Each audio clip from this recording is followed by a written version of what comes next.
Now, should shops be allowed to open for longer on Sundays? The government thinks they should, and it's about to unveil new proposals for England and Wales to allow that to happen.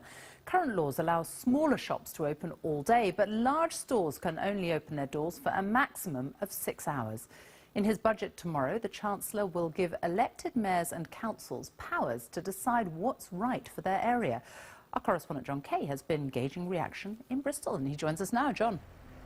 Barclays Bank has fired its chief executive, Anthony Jenkins, after less than 3 years in charge. It's understood that the board thought the pace of cost-cutting was too slow and that the bank's investment arm wasn't performing well enough. Mr. Jenkins is being replaced temporarily by the bank's new chairman.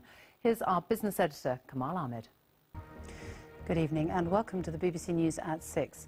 A former SS guard at the Nazi death camp Auschwitz has been found guilty of facilitating the murder of 300,000 people. 94-year-old Oskar Gröning was known as the bookkeeper of Auschwitz. His job was to count the money confiscated from prisoners as they arrived at the camp.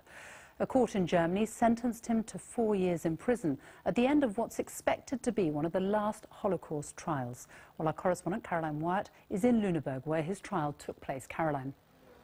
Now, caught on camera by an unmanned NASA spacecraft that's travelled 3 billion miles to get there, this is the most detailed image ever seen of the planet Pluto. And there were celebrations at Mission Control this morning when the spacecraft sent a message to Earth telling scientists that it had survived its close encounter with the dwarf planet.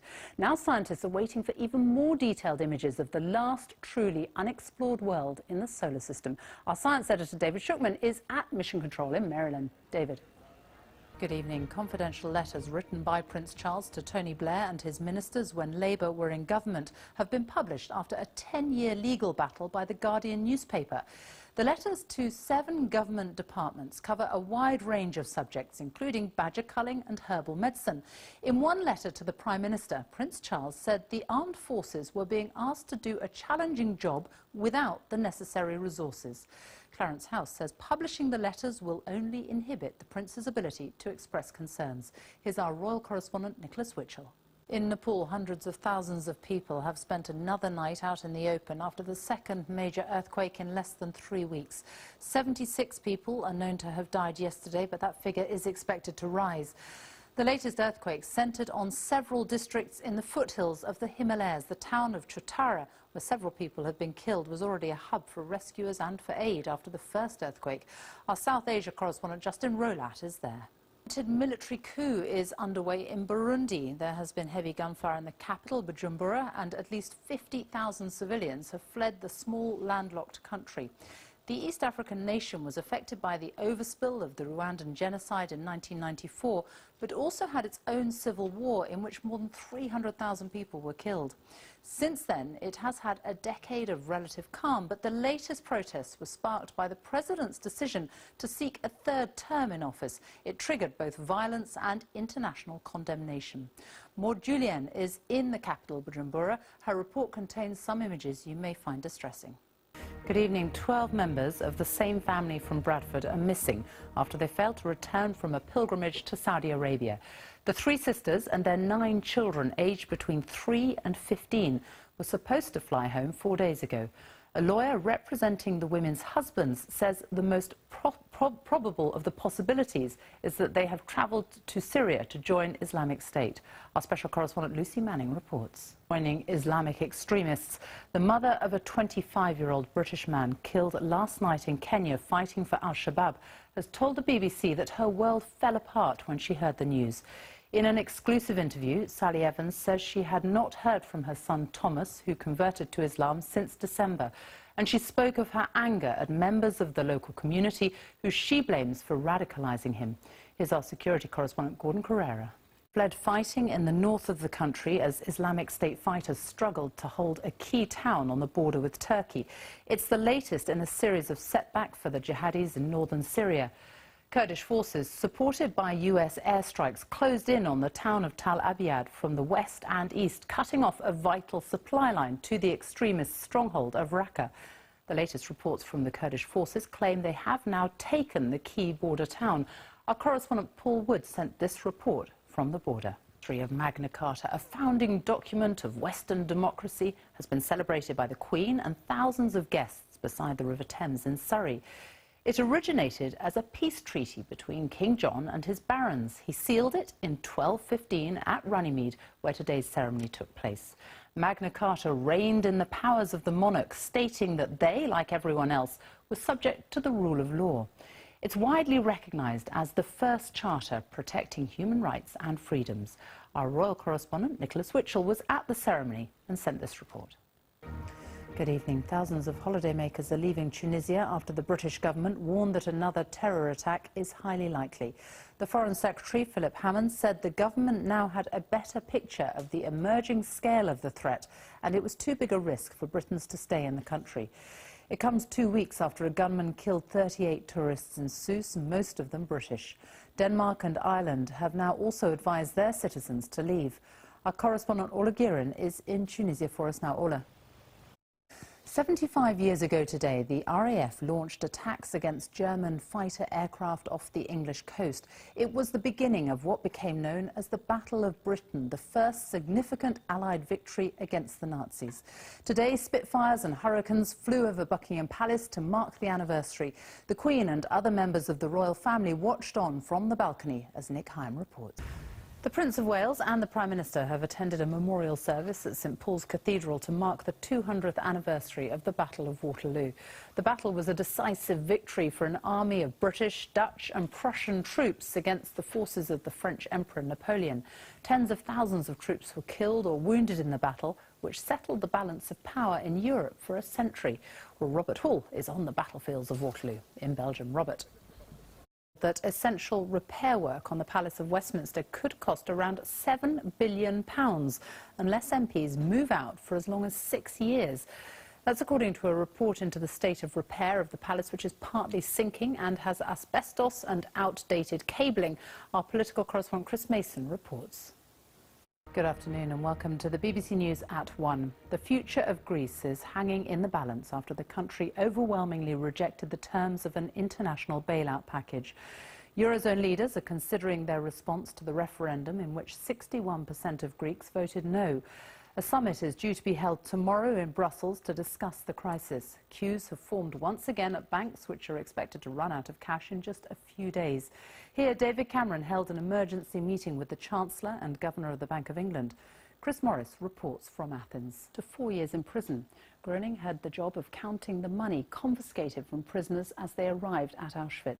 After a 3 billion-mile journey that's taken almost 10 years, an unmanned NASA spacecraft has hurtled past the planet of Pluto and sent a message to Earth telling scientists that it survived its close encounter with the dwarf planet. Later today, it's expected to send back photographs, the first of their kind, which should reveal details of Pluto never seen before. Our science editor, David Shookman, sent this report from Mission Control in Maryland. Finally, this is a giant hogweed, and it's been dubbed the most dangerous plant in Britain. So far this summer, 5 children have suffered serious burns from the plant. It contains chemicals that diminish the body's natural protection from UV light. Our correspondent Judith Moritz has more. Good afternoon and welcome to the BBC News at 1. Heavy snow has been falling across northern parts of the UK. Hundreds of schools have been closed and there's been widespread disruption to roads, rail and air travel. In Northern Ireland, motorists have been warned to stay off the roads. Manchester Airport has been closed for much of the morning as teams try to clear the runways. And the snow has even caused widespread disruption to the mobile phone network. We'll be hearing from our correspondents in the worst affected areas in a moment, but first Judith Moritz on the day's snow disruption. Well, in a moment we'll be hearing from our correspondent in Northern Ireland, Chris Buckler, but first to our Scotland correspondent James Cook, who's in Loch Maben. And how is it there? Some of our most serious illnesses occur when genes in the human body go wrong. So scientists are trying to develop a new generation of drugs that isolate, then treat the faulty gene. The drugs company AstraZeneca is leading the research, and as our science correspondent Palab Ghosh reports, they're hailing it as one of the biggest developments in the area of biotechnology in decades. If you've ever walked into the main hall at London's Natural History Museum, there is one exhibit you will not have missed. This giant Diplodocus, which has towered over visitors for more than 3 decades. Now it's being replaced by the skeleton of a blue whale. Richard Lister explains why. One of Hollywood's best-known directors has died at the age of 83. He was among an elite few who'd managed to win all of America's Big Four entertainment awards, an Emmy, a Grammy, an Oscar and a Tony. His first film, Who's Afraid of Virginia Woolf, starred Richard Burton and Elizabeth Taylor. The Graduate with Dustin Hoffman won an Oscar and became an American classic. And the hits continued on screen and on stage over many decades. Our arts editor Will Gompertz looks back at his life. Good evening. The head of the CIA has admitted that in the wake of the 9/11 terrorist attacks, the organization failed to live up to the right standards in its treatment of terrorist suspects. A Senate committee this week strongly criticized the brutal interrogation methods used by CIA agents, which critics say was torture. In a rare public statement, the CIA chief, John Brennan, defended the agency's interrogation methods, but admitted that some techniques were harsh and abhorrent. Here's our North America editor, John Sopel. More than 5,000 people around the world died as a result of jihadist violence during the month of November alone, according to a BBC investigation. So-called Islamic State, the deadliest jihadist group, was responsible for almost half of those deaths. One of the groups targeted by IS is the Iraqi minority sect, the Yazidis. It's thought that hundreds were killed in the offensive and thousands of women and children kidnapped. 4 months later, 10,000 villagers are still trapped on Sinjar Mountain.